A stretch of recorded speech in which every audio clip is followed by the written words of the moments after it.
روحي وصار الدمع. الصلاة والسلام على رسول الأمين وقائد المجاهدين وعلى آله وصحبه أجمعين والعاقبة للمتقين. أعوذ بالله من الشيطان الرجيم. بسم الله الرحمن الرحيم. إنا فتحنا لك فتحا مبينا. وقال الله تعالى في مقام آخر: وجاء الحق وزهق الباطل إن الباطل كان زهوقا. صدق اللہ العظیم. ساری حمد و ستائش اور ساری کبریائی اور ساری بزرگی اس خالق و کون و مکان کے لیے سزاوار ہے جس نے اس کائنات کو وجود بخشا. لاکھوں درود و سلام تمام کو صراط مستقیم پر گامزن فرمایا. قوت عشق سے ہر پست کو بالا کر دے، قوت عشق سے ہر پست کو بالا کر دے، دہر میں اسم محمد سے اجالا کر دے. قابل احترام ذمہ داران جماعت اسلامی ہند و ذمہ داران مسجد کمیٹی اور میرے بزرگوں اور نوجوان ساتھیوں، السلام علیکم ورحمۃ اللہ وبرکاتہ. الحمدللہ رمضان کا مبارک مہینہ چل رہا ہے اور اس مہینے کی برکتوں اور رحمتوں سے ہم پوری طریقے سے استفادہ کرنے کی کوشش کر رہے ہیں. آج 20 رمضان ہے اور 20 رمضان کی تاریخ اسلام میں بڑی اہمیت ہے. یہ وہ تاریخ ہے کہ جس دن اللہ تبارک و تعالیٰ نے اپنے نبی اکرم صلی اللہ علیہ وسلم کو ایک ایسی زبردست کامیابی سے ہمکنار فرمایا جس کی گواہی قرآن مجید دیتا ہے. ابھی محترم سراج الدین صاحب نے سورہ فتح کی آیات تلاوت کی اور اس کا ترجمہ بھی آپ کے سامنے پیش کیا ہے. تو سورہ فتح کی یہ آیات دراصل اسی فتح مبین کی طرف ہم کو بتاتی ہے، اس کی تفسیر، جس کے اندر اللہ تبارک و تعالیٰ نے کہا کہ اے نبی صلی اللہ علیہ وسلم آپ گھبرائیے مت، آپ پریشان مت ہوئیے. حالات اگر سے ناسازگار ہیں، حالات اگر بڑے سنگین ہیں، لیکن ہم وعدہ کرتے ہیں آپ کو کہ انا فتحنا لک فتحا مبینا، کہ آپ کو بہت بڑی زبردست کامیابی سے ہم کنار کرنے والے ہیں. چنانچہ آپ جانتے ہیں کہ سیرت کی کتابوں کو اگر آپ پڑھیں گے تو معلوم ہوگا کہ نبی اکرم صلی اللہ علیہ وسلم 13 سال تک مکے کے اندر لوگوں کو ایک اللہ کی دین کی طرف بلاتے رہے. اور ان 13 سالہ دور کے اندر کوئی دن اور کوئی رات ایسا نہیں تھا کہ جب نبی اکرم صلی اللہ علیہ وسلم نے ایک شخص کو پکڑ کر یہ نہ کہا ہو کہ قولوا لا الہ الا اللہ تفلحوا، کہ اے شخص کہے اللہ ایک، اس کے سوا کوئی معبود نہیں، اور اس کلمے کی بنیاد پر اللہ تعالیٰ تجھ کو کامیابی عطا کرے گا، دنیا اور آخرت کی نعمتیں تیرے قدموں میں لا کر ڈال دی جائیں گی. لیکن تاریخ گواہی دیتی ہے کہ اس 13 سالہ تبلیغی جدوجہد میں بہت کم لوگوں نے آپ کا ساتھ دیا. مکے کی بڑی آبادی نے آپ کی دعوت کی مخالفت کی اور حالات اتنے نازک ہو گئے کہ وقت کے نبی کو اپنا وطن چھوڑنا پڑا. رات کے اندھیرے میں ابھی اسلام ابتدائی دور میں تھا کہ کفار اور مشرکین مکہ نے یلغار کرنے کی کوشش کی، دھمکیاں دی گئی، کہا کہ جو لوگ مکے سے آئے مدینے کو ان کو واپس کر دو ورنہ ہم مدینے میں آ کر تباہی مچائیں گے. چنانچہ اس کے نتیجے میں آپ جانتے ہیں اسی رمضان میں 2 ہجری میں آپ دیکھتے ہیں کہ معرکہ بدر ہوا، جہاں اللہ تعالیٰ نے 313 مجاہدین کو 1000 کے لشکر جرار پر کامیابی عطا فرمائی. اس کامیابی کے بعد مسلمانوں کے لیے اور اسلام کے لیے ایک نئے دور کا آغاز ہوا. چنانچہ رمضان میں ہی جنگ احد بھی ہوئی، پھر رمضان میں ہی جنگ خندق بھی ہوئی، اور پھر اسی طریقے سے تبوک سے جو قافلہ واپس ہوا وہ بھی رمضان کا تھا. یہ سارے غزوات کے ہوتے ہوتے آپ دیکھتے ہیں کہ 8 ہجری آ گئی. 2 ہجری معرکہ بدر ہوا، جس کو اللہ تعالیٰ نے یوم الفرقان کہا تھا، بدر کے دن کو، کہ آج کا دن حق و باطل میں تمیز کر دینے والا دن ہے. حق ادھر ہے، باطل کا نمبردار کون ہے، اس کو بدر کے میدان میں واضح کر دیا گیا. 2 ہجری کا یہ واقعہ تھا اور 6 سال کے گزرتے گزرتے ہم دیکھتے ہیں کہ اللہ تعالیٰ نے آپ کو ایک ایسی کامیابی سے ہمکنار فرمایا کہ جس کا تصور ہم نہیں کر سکتے ہیں. کہ وہ نبی جو رات کے اندھیرے میں اپنے وطن سے نکالا گیا تھا، ہجرت کے وقت نبی اکرم صلی اللہ علیہ وسلم نے جس انداز میں ہجرت کی، اگر آپ تاریخ کی کتابوں کو پڑھیں گے، سیرت کو پڑھیں گے، معلوم ہوگا کہ دشمنان اسلام نے آپ کے گھر کو گھیر دیا تھا، آپ کی جان کے درپے ہو گئے تھے، اور ایسے وقت اللہ نے کہا تھا کہ اب مٹی لو اپنے مٹھی میں اور پھینکتے ہوئے نکل جاؤ، وہ لوگ آپ کو دیکھ نہیں سکیں گے اور دشمن آپ کا مقابلہ نہیں کر سکے گا۔ ایسے حالات کے اندر آپ نکلتے ہیں، غار ثور میں آپ پناہ لیتے ہیں، اس کے بعد میں مدینہ پہنچتے ہیں، لیکن اللہ نے پھر آپ کو ایسی سربلندی عطا فرمائی کہ وہی مکہ جہاں سے آپ کو نکالا گیا تھا، وہی مکہ جہاں کے لوگوں نے اسلام کی دعوت کو قبول کرنے سے انکار کر دیا تھا، اور وہی مکے کے لوگ جنہوں نے نبی اکرم صلی اللہ علیہ وسلم کے جانثار صحابہ کی جانیں لے لی تھی اور ان کے لیے زندگی کو تنگ کر دیا گیا تھا، اللہ تعالیٰ نے اسی سرزمین پر آپ کو فاتح مکہ کے حیثیت سے داخل فرمایا۔ لیکن کن حالات، کیسے حالات تھے؟ آپ جانتے ہیں کہ دعوت و تبلیغ کا کام چل رہا ہے، لوگ اسلام کی طرف لوگوں کو بلا رہے ہیں اور اسلام پھیل رہا ہے کہ 6 ہجری میں اللہ کے رسول خواب دیکھتے ہیں۔ وہ خواب کیا تھا؟ اس خواب کے اندر آپ کو یہ بتایا گیا کہ آپ گئے ہیں مکے کو اور اللہ کے گھر کا طواف کر رہے ہیں۔ آپ جانتے ہیں کہ ہجرت کرتے وقت نبی اکرم صلی اللہ علیہ وسلم کی زبان رسالت پر جو الفاظ تھے وہ بڑی اہمیت کے الفاظ تھے۔ آپ نے کہا کہ مجھے اس بات کا غم نہیں ہے کہ میں مکہ اس لیے چھوڑ رہا ہوں کہ میرا آبائی وطن ہے، مجھے اس بات کا بھی غم نہیں ہے کہ میرے رشتہ دار یہاں پر رہے، مجھے اس بات کا بھی غم نہیں ہے کہ میں یہاں پیدا ہوا بڑا اور یہیں پر میں نے کاروبار کیے، مجھے غم اس بات کا ہے کہ مجھے مرکز توحید سے دور کر دیا جا رہا ہے، اللہ کے گھر سے مجھے دور کر دیا جا رہا ہے۔ اور اللہ تعالیٰ نے اسی وقت بشارت دی، کہا کہ اے نبی آپ جو ہے نا پریشان مت ہوئیے، آپ جو ہے نا رنجیدہ مت ہوئیے، یقیناً ایک دن آئے گا کہ آپ اس گھر کے جو ہے نا پورے ذمہ دار بنائے جائیں گے۔ چنانچہ 6 ہجری میں آپ کو ایک خواب دکھایا گیا، اور آپ جانتے ہیں نبیوں کے خواب سچے ہوتے ہیں، عام انسانوں کے خواب سچے نہیں ہوتے ہیں، اس کے اندر بہت کچھ جو ہے نا ملاوٹ ہوتی ہے، لیکن نبیوں کے جو خواب ہوتے ہیں وہ سچے ہوتے ہیں۔ چنانچہ اللہ کے رسول نے جو خواب دیکھا، 6 ہجری کا یہ واقعہ ہے، اور جب آپ نے خواب دیکھا اور جب صحابہ کے درمیان مشورہ ہوئی تو کہا کہ اے صحابہ، اللہ تعالیٰ نے مجھے خواب میں بتایا ہے کہ میں اس کے گھر کا طواف کر رہا ہوں، اور لازمی چیزوں میں اللہ کا اشارہ ہے۔ چنانچہ چند صحابہ کرام کو کہا کہ تیاری کرو، ہم جائیں گے اللہ کے گھر کے لیے، طواف کریں گے، عمرہ کریں گے، لیکن ہم وہاں پر کوئی قیام نہیں کریں گے، ہم مکے والوں سے کوئی بحث و تکرار بھی نہیں کریں گے، اور نہ ہم کوئی جنگ کا ماحول پیدا کریں گے۔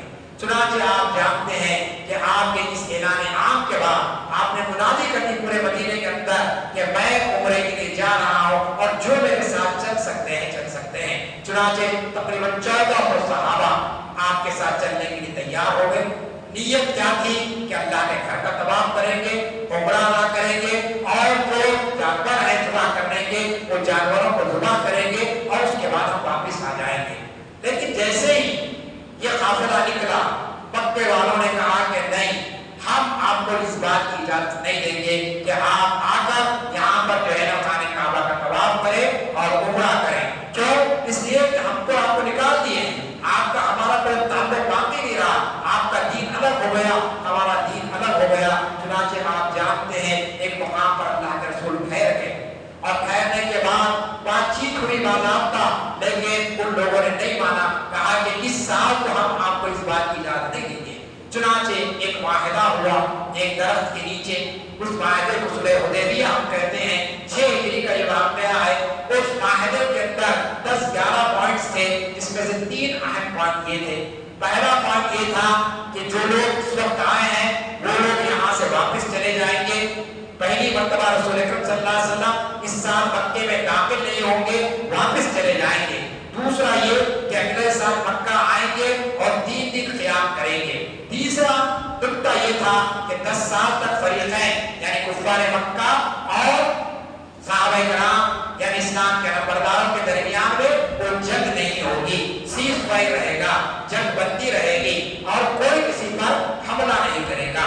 اس کے بعد کا پوائنٹ یہ تھا کہ جو محمد کے عہد و پیمان میں آئے گا اسے داخل کر لیا جائے گا، اور قریش کے ساتھ جو رہنا چاہے گا وہ قریش کے ساتھ رہے گا۔ پھر ایک اہم بات یہ کہی اسی معاہدے میں کہ قریش کا کوئی آدمی بھاگ کر جائے تو محمد اس کو واپس دیں گے، لیکن کفار کا قریش کا کوئی آدمی واپس رکھا جائے گا تو اس کو واپس نہیں کیا جائے گا۔ آپ جانتے ہیں کہ یہ معاہدے کے کچھ پوائنٹس تھے۔ اب اس کے اندر بہت سے باتیں ایسی جو ایک طرفہ تھی۔ پہلی بات ایک طرفہ یہ تھی کہ اس سال آپ کو ہم مکے میں داخل نہیں ہونے دیں گے، جبکہ وہ کوئی مکے کے وارث نہیں تھے۔ جتنے لوگ مدینے کو ہجرت کیے تھے وہ سب کا وطن مکہ تھا، لہذا ان کو روکنا وہ غلط تھا۔ یہ پہلی چیز۔ پھر دوسری جو چیز اس کے اندر کہی گئی تھی کہ اگر ہمارے پاس کوئی آدمی آپ کا آئے گا تو ہم واپس نہیں کریں گے، لیکن ہمارا کوئی آدمی آپ کے پاس آئے گا تو آپ کو واپس کرنا پڑے گا۔ اس نقطے پر صحابہ کرام نے کہا کہ اللہ کے رسول نعوذ باللہ، کیا ہم دب کر صلح کر رہے ہیں؟ ہم ساری شرائط کو قبول کر لیے ان کے۔ قریش نے جو شرائط رکھی ہے وہ بالکل ایک طرفہ شرائط ہے کہ ایک چیز تو یہ ہے کہ ہم کو آنے نہیں دیا جا رہا ہے، دوسری چیز یہ ہے کہ آئندہ آئیں گے تو 3 دن سے زیادہ مکے میں قیام نہیں کر سکیں گے، اور سب سے بڑی شرط یہ ہے کہ کوئی جو ہے اس کو ہمارے پاس اگر آ جائے گا، اسلام میں داخل ہو جائے گا، ہم اس کو مجبور کریں گے کہ چلا جائے یہاں سے۔ لیکن اللہ کے رسول نے کہا کہ اس میں اللہ تعالیٰ کی حکمت ہے، اللہ تعالیٰ کی مرضی شامل حال ہے، لہذا ہم کو یہ معاہدہ کرنا چاہیے کیونکہ ہم کوئی قتل و غارت گری نہیں چاہتے ہیں۔ چنانچہ صحابہ کرام کی ایک بڑی جماعت نے اس پر تردد کا اظہار کیا، لیکن چونکہ اللہ کے رسول کا حکم تھا، بہرحال معاملہ یہ ہوا کہ دستخط اس پر ہو گئی۔ اور دستخط کے ہونے سے پہلے آپ جانتے ہیں کہ 2-3 صحابہ ایسے تھے جو آنا چاہ رہے تھے ادھر، ان کے پاؤں میں بیڑیاں کی باضابطہ، ان کو کفار مکہ نے جکڑ لیا تھا، لیکن وہی کہہ رہے تھے کہ اللہ کے رسول ہم کو آپ بلا لیجیے ہمارے پاس۔ لیکن ابو جہل نے کہا کہ نہیں، تحریر لکھ دی گئی ہے اور اس تحریر میں لکھا گیا کہ کوئی شخص ہمارے پاس آئے گا ہم واپس نہیں کریں گے۔ صحابہ نے کہا کہ ابھی اس پر تو کوئی دستخط نہیں ہوئی ہے، ابھی تو کوئی بات آئے تکمیل تک نہیں پہنچی، لیکن اللہ کے رسول نے کہا کہ میں تم لوگوں کا معاملہ اللہ پر چھوڑتا ہوں، میں یہ نہیں کہتا کہ تم کفار کی طرف جاؤ، پر اللہ تمہارا کچھ انتظام کرے گا۔ اس طریقے سے آپ جانتے ہیں کہ معاہدہ لکھا گیا۔ جب معاہدہ لکھا گیا تو نیچے یہ بات لکھی گئی کہ یہ معاہدہ محمد صلی اللہ علیہ وسلم کی طرف سے ہے، تو اس پر بھی اعتراض ہوا۔ کہا کہ ایسا کیسا، ہم تو آپ کو رسول مانتے نہیں ہیں، اگر ہم آپ کو رسول مان لیں گے تو پھر سارا جھگڑا ختم ہو جائے گا، لہٰذا کہا گیا کہ نہیں، اس کو بھی آپ ہٹائیے۔ لیکن چونکہ رسول جب لکھ دیتے ہیں تو کوئی چیز کو اس کو مٹایا نہیں جا سکتا ہے۔ آپ نے کہا، لوگ صحابہ نے کہا کہ یہ بالکل غلط بات تم کہہ رہے ہیں، ایک چیز لکھ دی گئی ہے اور وہ اللہ کے رسول ہے، اس کو ماننا پڑا۔ لیکن بہرحال اس پر بھی اختلاف ہوا، لیکن بہرحال ایک معاہدہ ہو گیا اور اللہ کے رسول واپس آ گئے۔ واپس آنے کے بعد اس دوران میں جو قبیلے سے جو کہا گیا کہ کوئی قبیلہ کسی سے بھی دوستی کر سکتا ہے، اس کا حلیف بن سکتا ہے، پارٹنر بن سکتا ہے، جیسا آج آپ دیکھ رہے ہیں کہ بی جے پی کے ساتھ تلگو دیشم شامل ہے، بی جے پی کے ساتھ یونائٹڈ آپ کا جنتا دل شامل ہے، یا آپ کا جو ہے انڈیا الائنس کے ساتھ دیگر سیکولر پارٹیاں شامل ہے۔ اس دور میں بھی ایسا ہوتا تھا، تو معاہدے ہوتے تھے باضابطہ حلیفوں کے درمیان میں۔ چنانچہ اس وقت 2 بڑے قبیلے تھے، ایک بنو قزا، ایک بنو بکر۔ بنو قزا نے رسول کریم صلی اللہ علیہ وسلم کی مائیت میں یعنی آپ کا حلیف بننا پسند کیا، اور بنو بکر نے کہا کہ نہیں، ہم قریش مکہ کے ساتھ رہیں گے۔ چنانچہ ٹھیک ہے، معاہدے میں لکھ دی گئی تھی بات، ہر قبیلے کو آزادی ہو کدھر بھی رہے۔ چنانچہ بنو بکر قریش کے ساتھ اور بنو قزا نبی اکرم صلی اللہ علیہ وسلم کے ساتھ۔ لیکن کچھ دنوں کے بعد یہ معاہدہ ہو گیا تھا۔ اس معاہدے کی ایک شرط تھی جو آپ کو یاد ہے کہ کوئی کسی پر حملہ نہیں کرے گا، کوئی بھی فریق کسی اور پر حملہ نہیں کرے گا۔ لیکن ہوا یہ کہ بنو قزا پر حملہ ہو گیا۔ اب جب بنو قزا پر حملہ ہو گیا تو نبی کریم صلی اللہ علیہ وسلم نے کہا کہ ہمارے فریق پر تم نے حملہ کیا۔ معاہدے میں کیا لکھا گیا تھا کہ کوئی کسی پر حملہ نہیں کرے گا، یہ ہمارے فریق ہیں، ان کی جان، ان کی مال کی حفاظت کرنا ہماری ذمہ داری ہے، لیکن تم نے ان پر حملہ کر دیا ہے، لہٰذا تم نے اس معاہدے کی خلاف ورزی کی ہے۔ اب لہٰذا حالات دیگر وہ ہوتے چلے گئے۔ چنانچہ آپ جانتے ہیں کہ نبی کریم صلی اللہ علیہ وسلم نے حالات کی سنگینی کو دیکھتے ہوئے اب یہ طے کیا کہ ان سازشوں کا جواب دینا ضروری ہے۔ کیوں کہ اللہ کے رسول ہر شرط کو مان گئے تھے، عمرہ کیے بغیر واپس آ گئے اور جو ہے نا معاہدے کی تکمیل کر دیے، اس کے باوجود ان کی شرارتیں بڑھتی جا رہی تھی۔ چنانچہ اللہ کے رسول نے حکم دیا صحابہ کرام کو کہ چلو اب کچھ نہ کچھ ضروری ہے. ان کے اگر ارادوں کو اگر ہم ان کے اپنے مقام پر شکست نہیں دیں گے تو یہ مدینے پر چڑھائی کریں گے اور پورے مدینے کے امن کو تباہ برباد کر دیں گے. چنانچہ ایک اسلامی قافلہ 10 رمضان 8 ہجری کو آپ دیکھتے ہیں کہ نبی کریم صلی اللہ علیہ وسلم کی قیادت میں نکلتا ہے. 10 رمضان اور 12 فتح ہوا. 20 رمضان کو مکے کی فتح جو ہوئی ہے. 10 رمضان کو یہ قافلہ نکلتا ہے. لیکن اب آپ دیکھیے کہ یہ جو قافلے کی اسٹریٹجی تھی, اس کی جو حکمت عملی تھی, میں اس کی طرف زیادہ توجہ دینا چاہتا ہوں. واقعات کو میں نے بالکل اشارے میں بیان کیا کیونکہ ساری سیرت کی کتابوں واقعات موجود ہے, آپ پڑھ سکتے ہیں. کوئی یہ نہیں کہہ سکتا ہے کہ صاحب انگریزی میں نہیں ہے, ہندی میں نہیں ہے, تیلگو میں نہیں ہے. ہر زبان میں آپ کو غزوات نبوی صلی اللہ علیہ وسلم پر کتابیں موجود ہیں. ڈاکٹر حمید اللہ صاحب ایک بہت بڑی شخصیت حیدرآباد کی گزری, جو جامعہ نظامیہ کے فارغ تھے, عثمانیہ یونیورسٹی سے LLM کیا, PhD کی, وہ پروفیسر رہے اور اس کے بعد ریسیپشن سے پہلے وہ حیدرآباد چلے, یہاں چھوڑ کر چلے گئے اور اس کے بعد وہ دنیا کے مختلف ممالک میں رہے. فرانس میں انہوں نے آخری قیام کیا. انہوں نے غزوات کے تعلق سے ہر مقام پر جا کر تحقیق کی.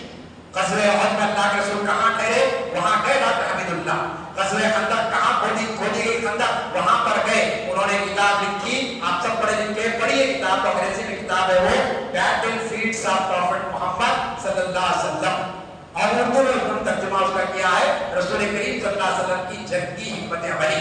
کتاب موجود ہے, ہر لائبریری میں موجود ہے. کتاب آپ پڑھیں گے تو آپ کو معلوم ہوگا کہ جنگ بدر سے لے کر فتح مکہ تک رسول کریم صلی اللہ علیہ وسلم نے کتنی بہترین حکمت عملی اختیار فرمائی ہے. کم سے کم انسانی جانوں کے ضیاء, کم سے کم قتل و غارت گری کے آپ دیکھتے ہیں کہ اللہ تعالیٰ نے اسلام کو غلبہ عطا فرمایا ہے. چنانچہ جب 10 رمضان کو یہ قافلہ نکلا تو اس کے اندر کچھ باتیں جو آپ نے طے فرمائی, سب سے اہم ترین بات یہ تھی کہ اس میں رازداری, سیکریسی.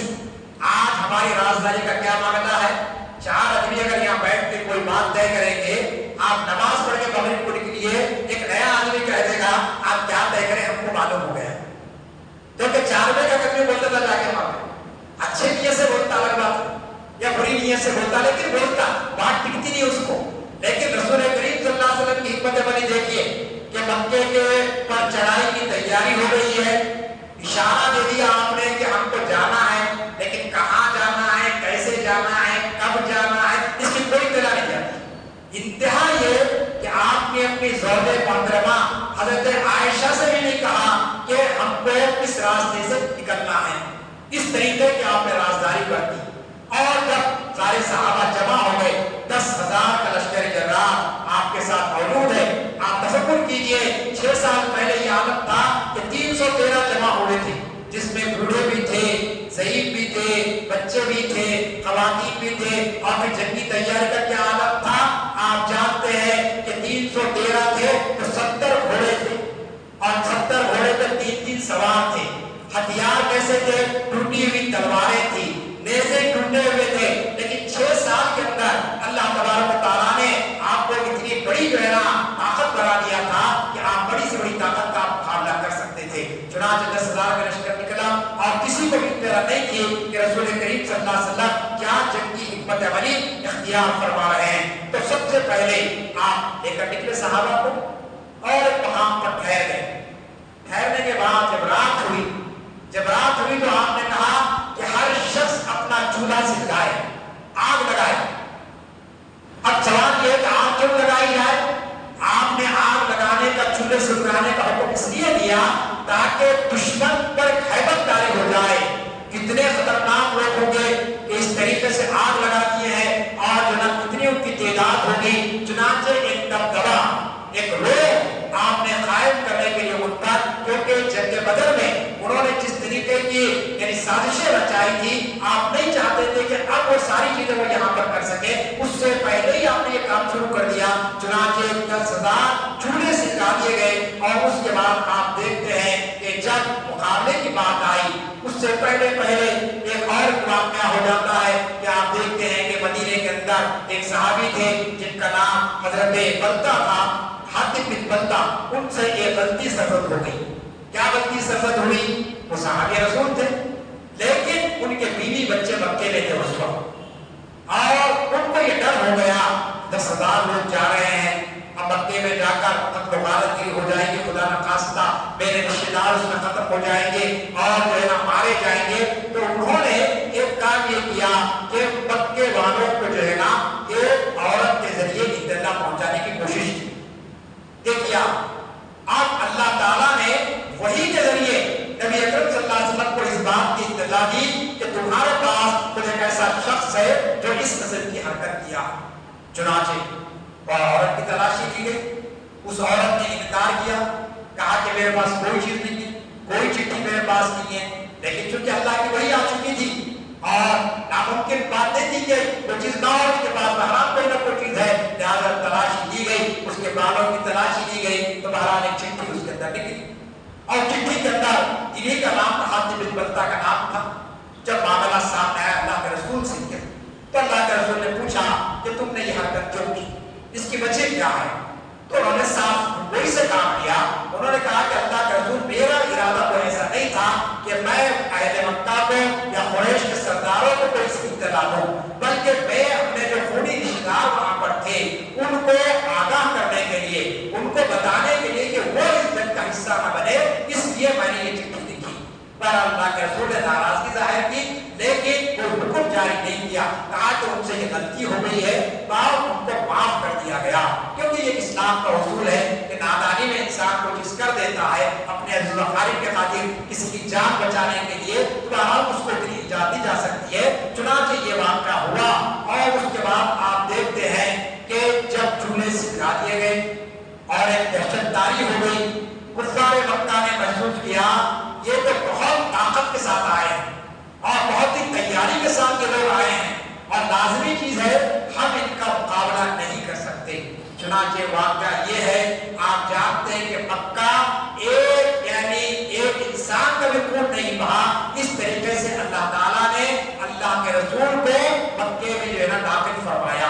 فاتح مکہ کے حیثیت سے آپ داخل ہوئے تو نہ تلواریں چمکی، نہ کوئی ٹکراؤ ہوا، نہ کوئی تصادم ہوا، نہ کوئی ایک دوسرے کے آمنے سامنے آ گئے، بلکہ آپ دیکھتے ہیں کہ بڑے اطمینان اور سکون کے ساتھ اللہ تعالیٰ نے اسلامی قافلے کو کامیابی عطا فرمائی۔ اب یہ کامیابی کیوں عطا فرمائی؟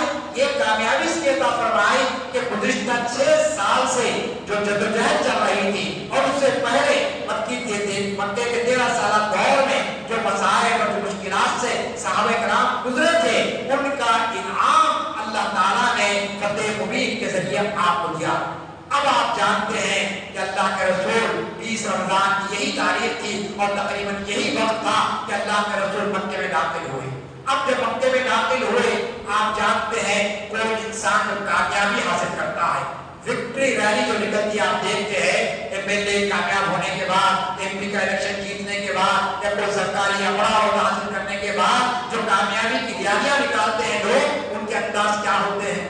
آپ جانتے ہیں کہ ان کے انداز یہ ہوتے ہیں کہ صاحب بہت ہی غرور اور بہت ہی تکبر کا اظہار کرتے ہیں، اپنے دشمن سے بدلہ لینے کا اعلان عام کیا جاتا ہے باضابطہ، اور بیچارہ جو اس کا مخالف ہوتا ہے وہ بستی چھوڑ کے بھاگ جاتا ہے، وہ کہیں گمنام مقام پر پہنچ جاتا ہے، کیوں کہ نہیں معلوم کے ساتھ ان کو کامیابی ملی ہے، ابھی ہم میرے ساتھ کیا سلوک کرنے والے ہیں۔ لیکن قربان چاہیے نبی اکرم صلی اللہ علیہ وسلم کے کردار کہ آپ مکے میں داخل ہو رہے ہیں، فاتح مکہ کیسے سے داخل ہو رہے ہیں، روایات میں آتا ہے کہ آپ اپنے سر کو اونٹ کے کجاوے میں، اونٹ کا کجاوا کہتے ہیں، آپ نے دیکھا ہوگا کہ اونٹ کے اوپر بیٹھنے کے لیے جو جگہ رکھی جاتی ہے اور اس کو کجاوا کہتے ہیں، چنانچہ آپ نے اس میں اپنا سر ڈال دیا، اس میں سر ڈال کر آپ مکے میں داخل ہوئے۔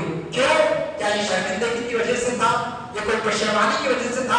نہیں، بلکہ آپ یہ چاہتے تھے کہ میری نظریں ان لوگوں سے نہ ٹکرائیں جنہوں نے میرا مذاق اڑایا تھا، ان لوگوں سے نہ ٹکرائیں جنہوں نے میرے قتل کی سازشیں کی تھی، ان لوگوں سے نہ ٹکرائیں جنہوں نے جو ہے نا میرے اہل خانہ کے ساتھ بدتمیزی کی۔ آپ جانتے ہیں اونٹ کی اوجڑی آپ پر ڈال دی جاتی تھی، پتھروں کی بارش آپ پر کی گئی، یہ سارے واقعات آپ کے ذہن میں تھے، چنانچہ آپ نے اونٹ کے کجاوے میں سر ڈال کر آپ داخل ہوئے۔ اب جب داخل ہو گئے، صحابہ کرام بے چین ہیں، صحابہ کرام کہتے ہیں کہ اللہ کے رسول آج کا دن تو ملحمہ کا دن ہے، بدلہ لینے کا دن ہے، آج کا دن ان لوگوں سے بدلہ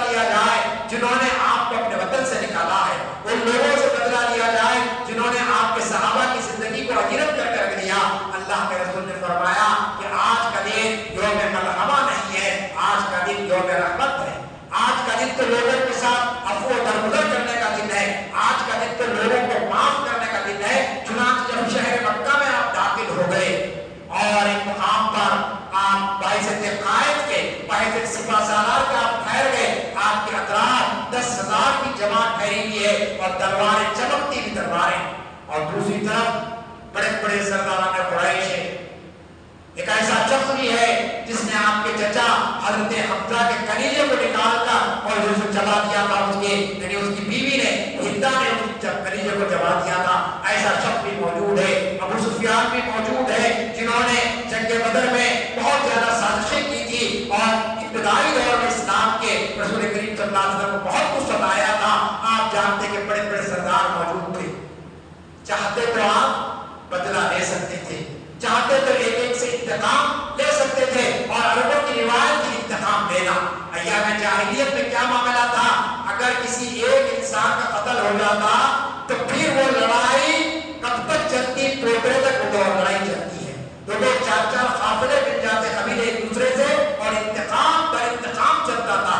لیکن رسول کریم صلی اللہ علیہ وسلم نے فرمایا لا تثریب علیکم اليوم، آج کے دن میں کوئی پکڑ کرنے والا نہیں، کسی سے کوئی سوال کرنے والا نہیں ہوں۔ جیسا کہ یوسف علیہ السلام کا واقعہ آپ پڑھیں گے تو معلوم ہوگا، اس کے اندر یہ آیت کا ٹکڑا آپ کو ملے گا لا تثریب علیکم اليوم، کہ حضرت یوسف علیہ السلام کو ان کے بھائیوں نے کنویں میں ڈال دیا تھا، اور باپ کو آ کر کہا تھا، حضرت یعقوب کو کہا تھا کہ اے ابا جان آپ کے بیٹے کو جو ہے بھیڑیے نے کھا لیا، اور حضرت یعقوب حضرت یوسف کی یاد میں روتے روتے اندھے ہو گئے تھے، نابینا ہو گئے تھے، اور انہوں نے غلط باور کر دیا، اور نتیجہ کیا ہوا؟ اس کنویں سے قافلے والوں نے نکالا ان کو، اور اس کے بعد بازار مصر میں لے گا ان کو فروخت کر دیا، اور قدرت کا انتظام دیکھیے کہ پھر آپ اسی مصر کے آپ جو ہے نا ایک بہت بڑے ذمہ دار بن گئے، اور عزیز مصر کے بہت ہی ایک وزیر بن گئے، اور اس کا نتیجہ یہ کہ وہی بھائی جنہوں نے آپ کو ڈال دیا تھا کنویں میں، ان کے سامنے کھڑے کر دیے گئے تھے۔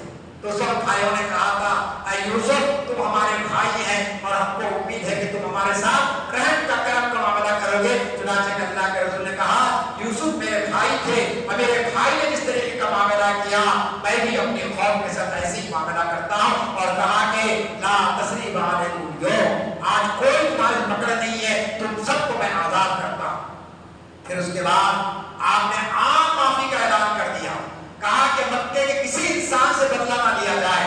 آپ نے کہا کہ کوئی شخص خانہ کعبہ میں اگر داخل ہو گیا تو اس سے بھی کوئی بدلہ نہ لیا جائے، جو لوگ اپنے گھروں میں محفوظ ہیں ان سے بھی کوئی پوچھ گچھ نہ کی جائے، عورتوں اور بچوں پر نہ کوئی ہاتھ اٹھایا جائے، نہ ان سے کوئی سوال کیا جائے۔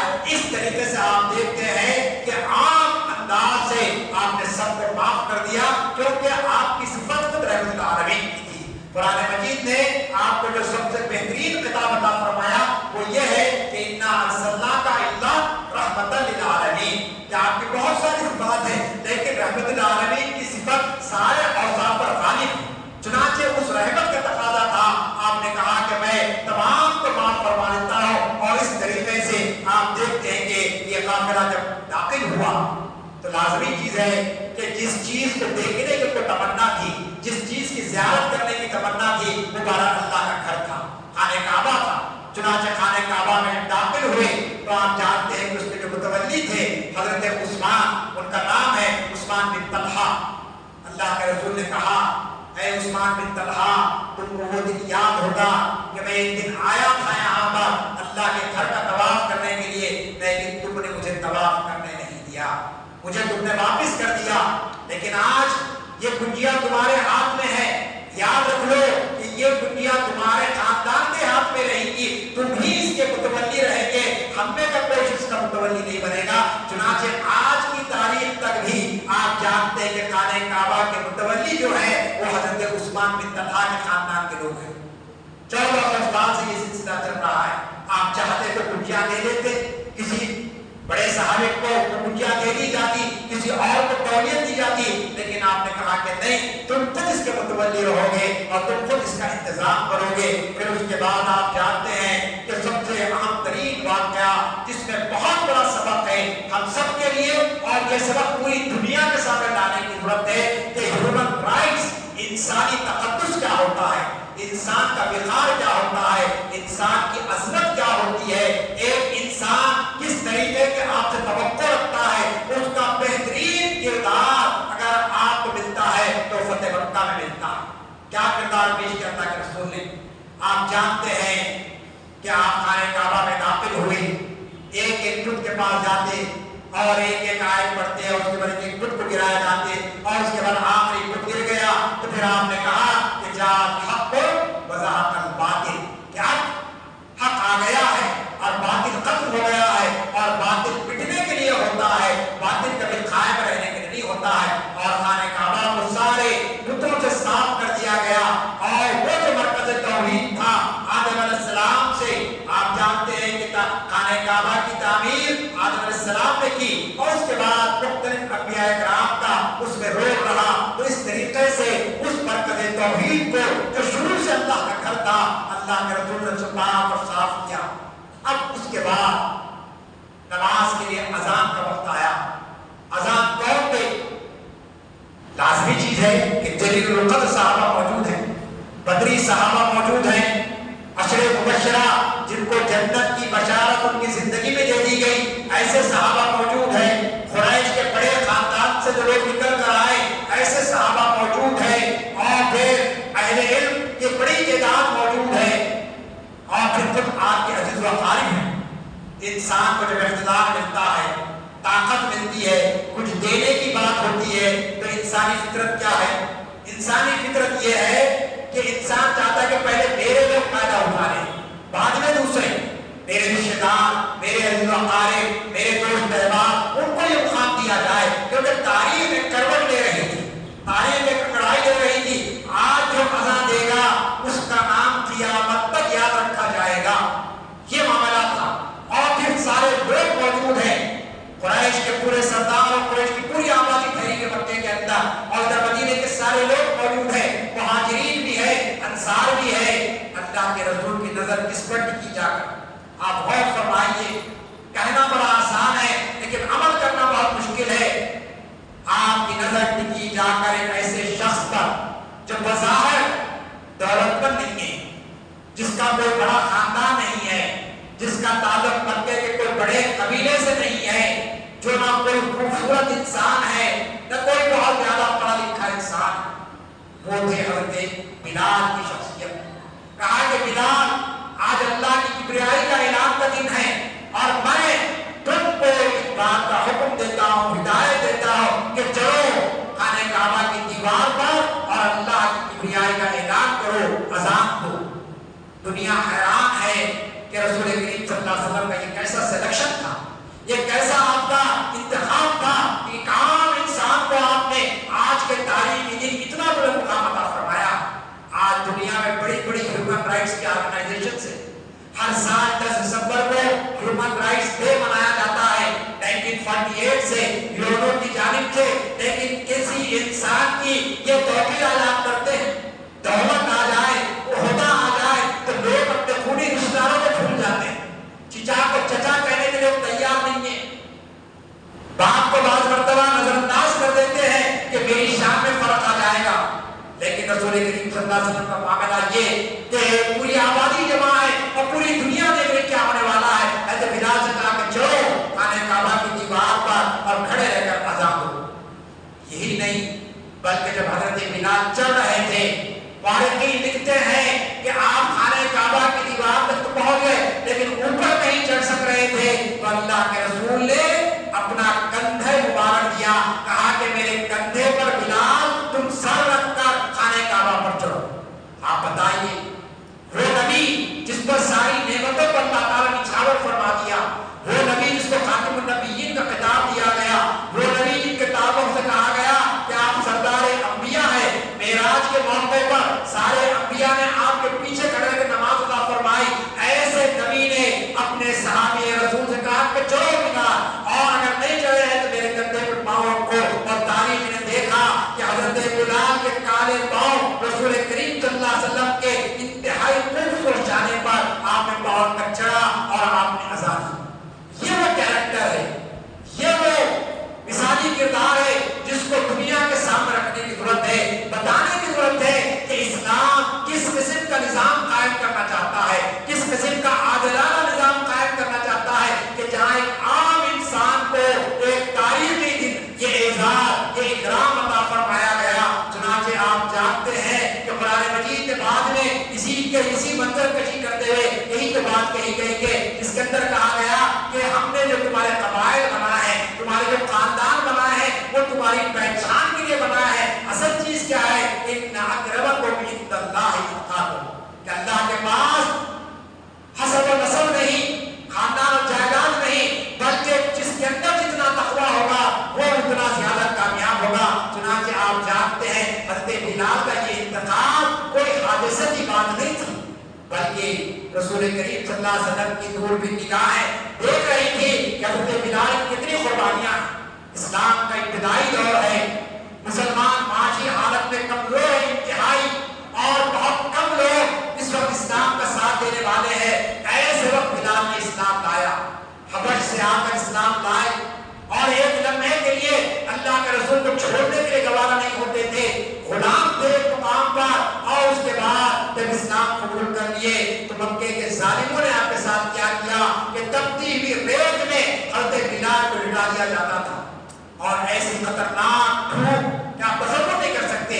ہم یہاں پر 38 40 میں پریشان ہو جاتے ہیں، 52 56 60 ڈگری جاتا ہے آج بھی سعودی عرب کا، جو آپ جانتے ہیں وہاں کا جو درجہ حرارت ہے، اس وقت تو اور زیادہ تھا۔ ایسی تپتی ہوئی ریت میں، چلچلاتی دھوپ میں حضرت بلال کو لٹایا جاتا، اور میں لکھتے ہیں کہ وہ پتھروں کی گرمی، اس کی تپش سے حضرت بلال کا یہ معاملہ ہو گیا تھا کہ پوری آپ کی چھلنی ہو گئی تھی، پوری نکل گئی تھی، ہڈیاں نکل رہی تھی، پورا جسم کا گوشت نکل جاتا تھا، لیکن اس کے باوجود کہا جاتا تھا کہ بلال تم کو ہم یہ اذیت اس لیے دے رہے ہیں کہ تم نے کوئی قصور نہیں کیا، تم نے کوئی چوری نہیں کی، تم نے کوئی ڈاکہ نہیں ڈالا، تم نے صرف نئے دین کو قبول کر لیا ہے، اس دین سے تم پھر جاؤ تو پھر ہم تم کو ساری راحت دینے کے تیار ہے۔ لیکن خدا کے اس بندے کے زبان سے جو لفظ نکلتا تھا وہ احد احد احد، اللہ ایک ہے، اللہ ایک ہے، اللہ کے سوا کوئی معبود نہیں ہے۔ یہ آپ کا عزم، یہ آپ کی شہادت، یہ اللہ کے رسول کو اتنی پسند آئی کہ مکے کے اس تاریخی دن آپ نے کہا کہ اگر آج کوئی یعنی آزادی آ سکتا ہے، دینے کا حقدار ہے، تو وہ لازمی چیز ہے، وہ حضرت بلال ہے۔ تو اس طریقے سے عزیزان گرامی، فتح مکہ کے ذریعے جو پیغام ہم کو ملتا ہے، اس کا جو میسیج ملتا ہے، اس میسیج کو سمجھنے کی ضرورت ہے۔ یاد رکھ لیجیے، اسلامی تاریخ کا کوئی بھی واقعہ، چاہے جنگ بدر ہو، چاہے معراج کا واقعہ ہو، چاہے دوسرے غزوات ہو، یہ کوئی افسانہ نہیں ہے کہ آپ سن لیے اور چلے جائیں، یہ کوئی ناول کا کردار نہیں ہے کہ اس کو بیان کر دیا جائے، بلکہ یہ وہ کردار ہے جس کو دنیا نے اپنی سر کی آنکھوں سے دیکھا ہے۔ یہ ایسا نہیں ہے کہ کوئی دیو والا یہ قصہ ہے کہ جس کو بیان کر دیا جا رہا، جس کو نہ دنیا نے دیکھا ہے نہ پرکھا ہے، بس یہ ہے کہ لوگوں نے کہہ دیا ہے کہ رام پرکٹ ہوئے تھے، بابری مسجد جہاں تھی بس وہاں رام کا مندر بن جانا ہے۔ ایسی بات نہیں ہے، بلکہ جو کچھ بھی ہے وہ عملی شواہد کے ساتھ ہمارے پاس ہے۔ چنانچہ یہ فتح مکہ سے ہم کو جو اسباب نکلتے ہیں، اس سے جو نصیحتیں ہم کو ملتی ہے، اس سے جو بصیرت ہم کو ملتی ہے، اور اس سے جو عبرت ملتی ہے، اس پر میں اپنی بات رکھتے ہوئے اپنی بات ختم کرنا چاہتا ہوں۔ سب سے پہلی بات تو یہ ہے کہ اللہ تعالیٰ نے یہ عظیم کامیابی کب عطا کی؟ جب عطا کی جب اہل ایمان اللہ تعالیٰ کی ہر آزمائش میں پورے اترے، ہر آزمائش کی منزل کو انہوں نے طے کیا۔ آپ جانتے ہیں کہ ابتدائی دور اسلام کا اللہ کے رسول خانہ کعبہ میں، خانہ کعبہ کی دیوار کو ٹیک لگا کر بیٹھے ہوئے ہیں، صحابہ کرام کی جماعت آپ کے اطراف میں ہے۔ ایک صحابی آئے اور کہے کہ اللہ کے رسول، کفار مکہ کی اذیت ناقابل برداشت ہو گئی ہے، بہت تنگ ہو رہا ہے، بہت یہ تنگ کر رہے ہیں ہم کو، کیا کریں ہم؟ آخر اللہ کی مدد کب آئی؟ ان کے زبان سے الفاظ نکلے کہ متی نصر اللہ، اللہ کی مدد کب آئے گی؟ اللہ کے رسول کا چہرہ سرخ ہو گیا، آپ ٹیک لگا کر بیٹھے تھے، سیدھے ہو گئے، کہا کہ اے شخص، کیا تم پر وہ وقت آیا کہ تمہارے جسموں کو آروں سے کاٹ دیا گیا، تمہارے جسموں کو زندہ دفن کر دیا گیا، تم سے پہلے کی امتوں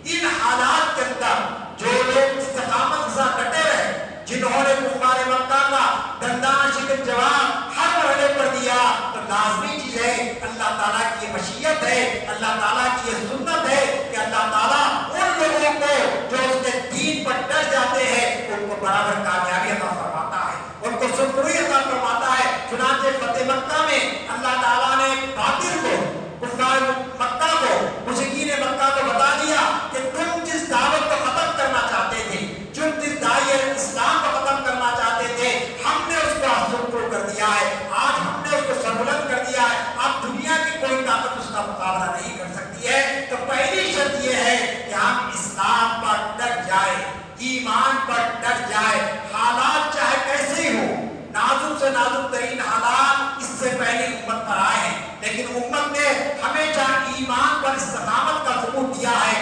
آج کے حالات بڑے نازک ہیں، آپ جانتے ہیں کہ اس وقت غزہ کی صورتحال آپ کے سامنے ہے، جنگ بندی کے معاہدے کے باوجود دنیا کی ظالم قوم نے ابھی چہارشنبے کی صبح سے جو بمباری شروع وہاں پر کر دی ہے، 1000 سے زائد فلسطینی جام شہادت نوش کر چکے ہیں۔